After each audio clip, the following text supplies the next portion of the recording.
From the PEP Radio Newsroom, this is the Hourly News Blast. LGBTQ Nation is reporting on Tuesday a federal appeals court allowed Arkansas to enforce its ban on gender-affirming care for transgender youth, overturning a lower court ruling that had held that the law undermined the interests of transgender minors in the state.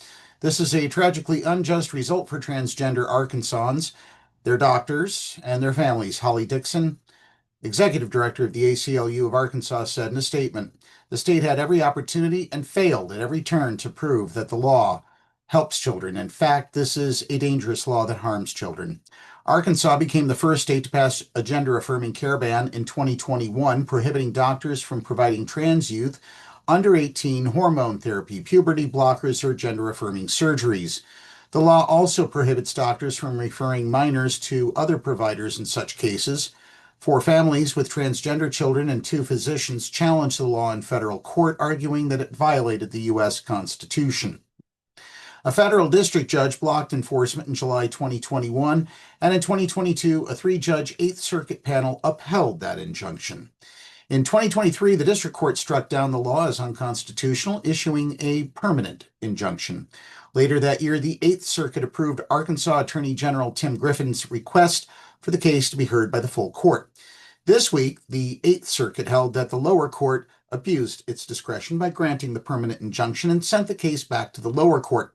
Citing the Supreme Court's recent decision in U.S. v. Scrimeti, which allowed Tennessee to enforce its ban on hormone therapy for trans youth, the court rejected arguments based on equal protection, parental rights, and free speech. The panel held that parents have no constitutional right to obtain medical care for their child if lawmakers have prohibited it, even with the child's consent and a doctor's recommendation. In reaching this conclusion, the court invoked a history and tradition test borrowed from a reproductive rights case, but failed to define what history or tradition it relied on, dismissing decades of parental rights precedent. Transgender civil rights attorney Alejandra Caraballo criticized the ruling. It doesn't matter how deeply rooted a constitutional right is when it comes to trans people. It no longer matters, Caraballo said on Blue Sky. Free speech, due process, equal protection, parental rights, they're all the same. They're all contorted with pretzel logic to ensure the outcome harms trans people.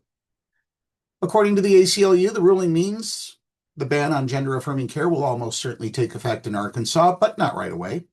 We are reviewing all legal options and will continue working with our legal and medical partners to ensure families get accurate, up-to-date information, the ACLU of Arkansas said in a statement. Trans youth belong in Arkansas, and we will keep fighting for their right to the health care they need. That's News Blast for this hour. Pennsylvania Equality Project and PEP Radio are participating in Crawford Gives Days.